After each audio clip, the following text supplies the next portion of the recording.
อนนี้รถเมล์เขาก็มาจอดซื้อเครื่องต้อนเนาะอยู่วังเวียงเนาะเป็นขนมเป็นปูเป็นปลาปลาส้ม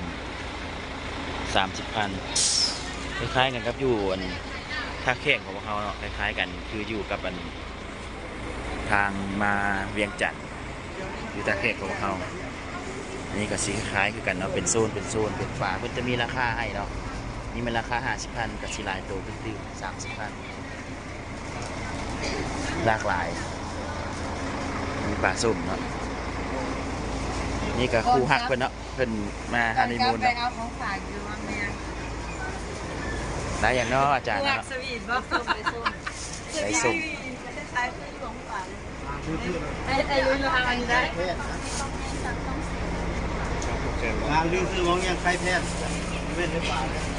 ได้อย่างเนาะอาจารย์ได้ปลาส้มส้มปลาบ้านอย่างไรอันนี้บ้านอย่างบ้านเมืองซองเมืองซองเนาะที่ว่าเพิ่นขายเนาะเป็นปลาแห้งปลามือเนาะบ้านเขาเอิ้นหยอกกันลิ้นปลาแห้งมีราคากันแน่เนาะราคาติดกันแน่ปลาหวานปลากระเต่าปลาอย่างไรปลาแห้งเขาเนาะจานเพิ่นสิมาซื้อของมาตอนผัวเนาะผัวเพิ่นบ่ได้มาเนาะซื้อมาตอนผัวเนาะอันนี้ซื้อมาตอนแม่นะว่าท่านมีผัวเด้อนี่เด้อจานมีผัวแล้วบ่เขาจะถามซื้อปลากระเต่าปลาเกี๊ยวนี่มาตอนแม่เนาะเพิ่นยังบ่ทันสร้างครอบครัวเด้อ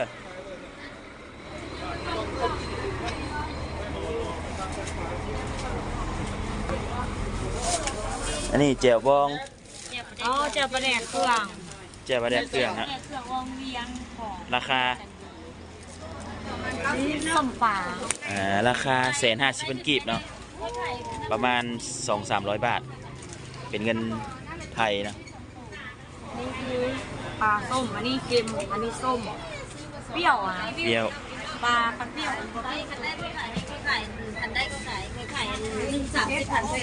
ได้อย่างแล้วเนาะอาจารย์เนาะซื้อส้มป่าเซฟบางเวียงเนาะ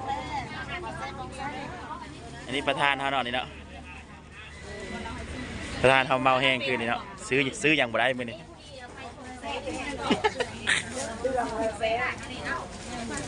ได้อย่างแล้วเนาะอาจารย์เนาะได้อย่างแล้วเนาะอันนั้นเขาเอื้อนอย่างกันนะอันนี้กันเนี่ยเขาเคี่ยวบ้านเขาเอื้อนเขาโคบนะ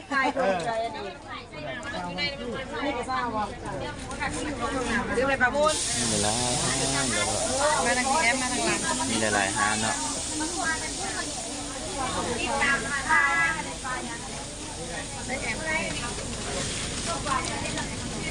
คือกันเนาะกับบ้านเราเนาะเจ้า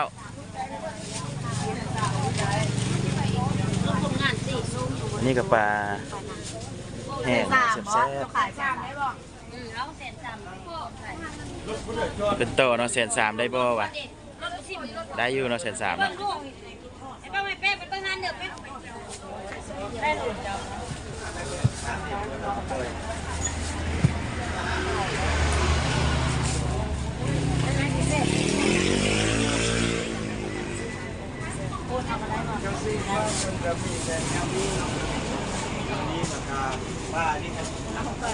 มีโซ่เงินโอนนะ200,000นะซื้อแค่นี้200,000นะ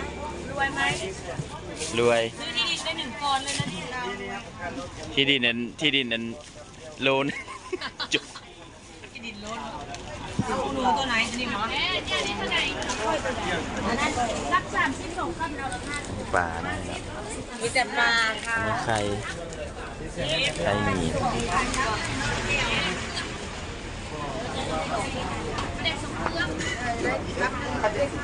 นี่นะ